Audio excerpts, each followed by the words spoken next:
Okay, I just wanted to go over some of the engines guys are using are more powerful.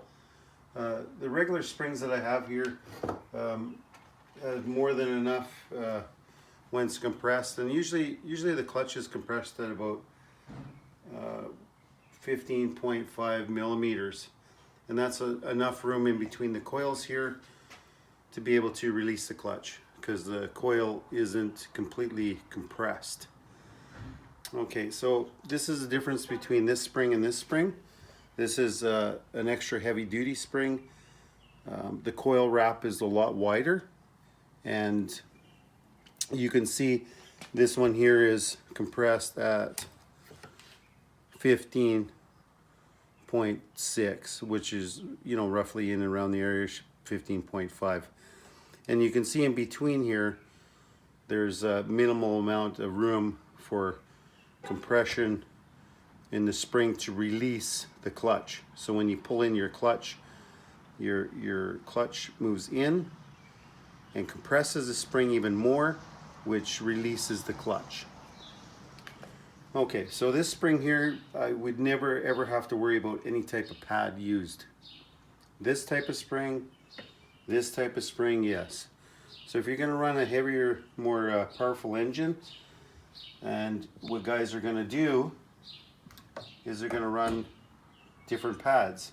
This happens to be Ryan's pad. It's a really good, great pad.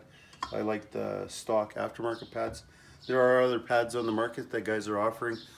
Kurt's here's got some great ones. I haven't tested them yet in some of these other ones these other guys are running. I'd like to, and I'm sure I will. Now the stock pad is roughly 6.7 millimeters. This is a brand new pad. Where, say something like, I'm just using Ryan's as an example, which is a very good pad, is at 8 millimeters. Okay, so there's 1.4 millimeters difference between the two. So that means that this spring here is going to be, with this pad in here, this aftermarket pad, it's going to even compress the spring even more. So that's an issue for releasing the clutch, because you've created a binding in your spring which is actually complete compressed. Okay, so we're going to go over how to adjust these springs so you know, so you can get at least 1.5 millimeters of spring compression left to be able to adjust your spring in by cutting it down. Okay, so this one's at 15.5. If we tighten it up all the way, so that's max compression now, we're going to end up at 13.9. So, well, we might as well say 14. So that's 1.5 millimeters. So with this spring, with this pad, you would be fine. Yeah, the clutch would release no problem. And so when we release the clutch, we would go back, and we'd go back just like that, and we would be at 15.5. Okay, so hopefully you understand that. Okay, so now how we check.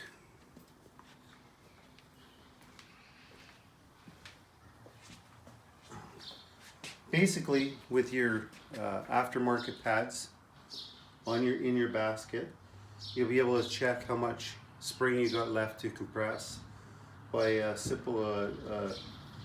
simply by checking your spring like this. So the springs are tight down now. The pads, aftermarket pads, are in the clutch, and what you do is basically you just pull this out like this, and we're going to touch the back, and we're going to pull it up to the inside of the washer, which is roughly, it's hard to see here, roughly, and it's close somewhere in there. And we're at about 15.5. Okay, so now that you know this number, 15.5, mark it down. Okay, after you've marked down your 15.5, how much your spring is compressed when it's on the clutch itself, then we can take, say this one here is 20.5 millimeters.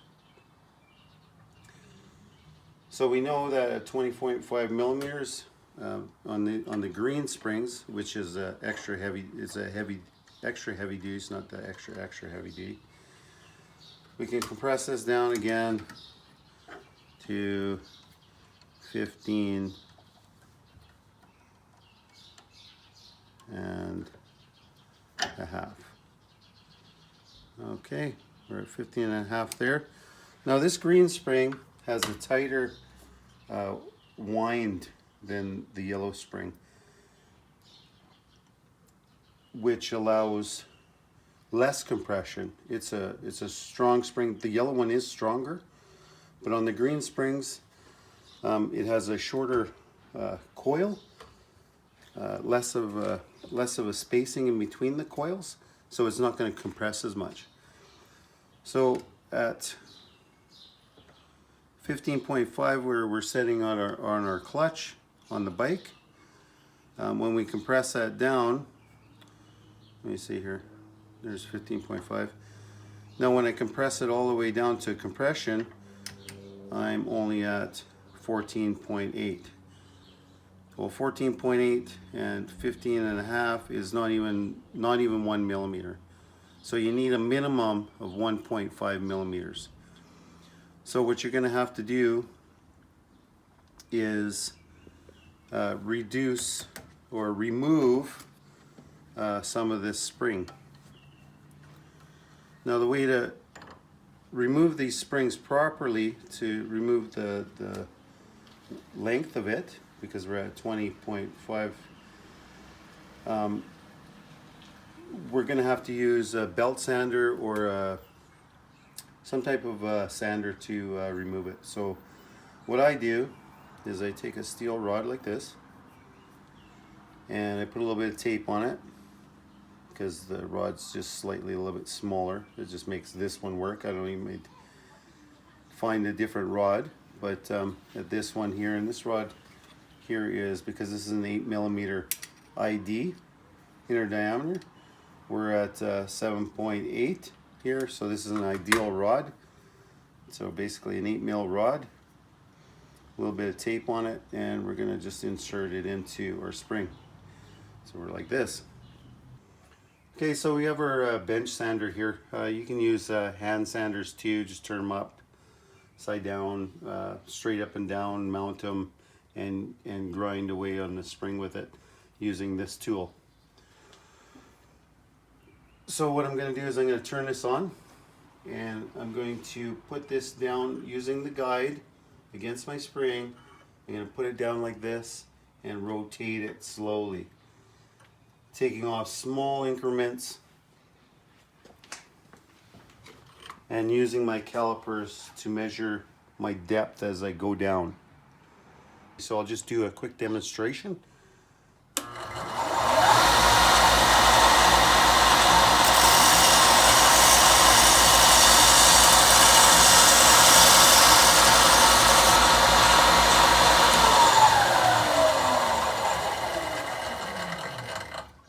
And then checking to see, well, I barely took anything off, so we're still at 20.5. But that's roughly, gives you the base idea on how to remove material from your spring to shorten it so that it stays nice and flat. It's really critical that all your springs are evenly in length. These are 2 springs that I've been working on. So what we needed there was, I've already reduced these down, and I reduced them down to 19 millimeters, from 20 and a half to 19 millimeters, which that should allow us the 1.5 millimeters that we require to release our clutch. So the way we check that to make double sure that it's checked. And I just want to show you here too with these two springs here. These two springs I've already ground. And you can look at them like this, and they're both flat and they're both even. They're both at 19 millimeters.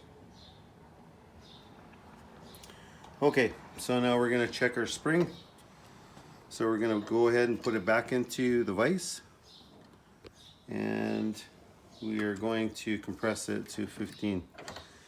Now I'm just going by the number 15.5 on my bike because I'm using stock pads on it, because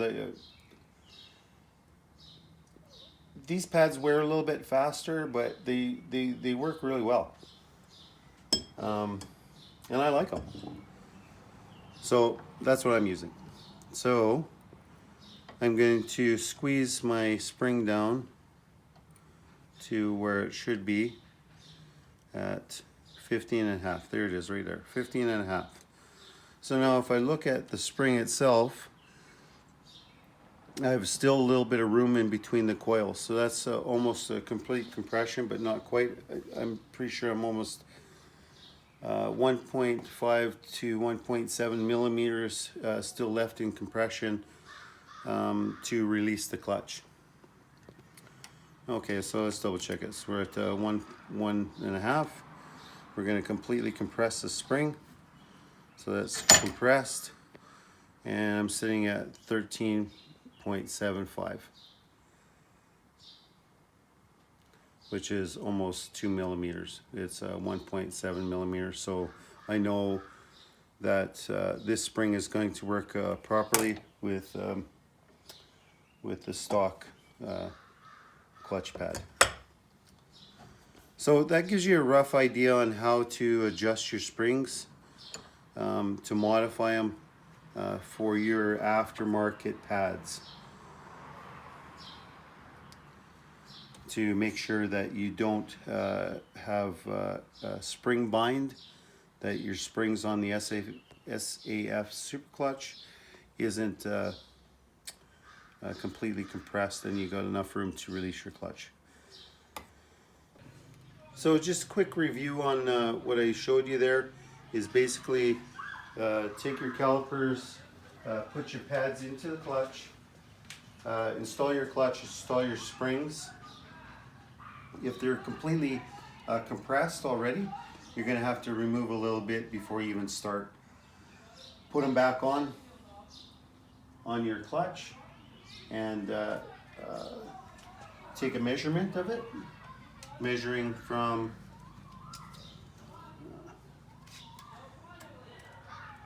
the inside bottom of your spring all the way to the bottom of your washer, where basically the spring itself gives you your measurement, and that's what you need to work with your aftermarket pad, how much the spring is compressed and the distance that you have here, and then you can adjust your spring length so that you're achieving a minimum 1.5 millimeters of compression room. And I want to talk about pad wear. Okay, so as your pad wears down, your spring gets longer, and it keeps the same tension onto your pads. What's going to happen though is your cable side is going to get loose, so you're going to end up not being able to release your clutch. Your clutch will always have pressure. What you lose is opposite of the way it is with the factory clutch, is you're going to lose the ability to take your clutch off. Where on the other clutch, the stock one is, you lose the ability to put your clutch on. So that's what the cool thing about this clutch is you never really lose spring pressure. I hope you guys found this video helpful. Like, share, subscribe, comments. Keep it twisted.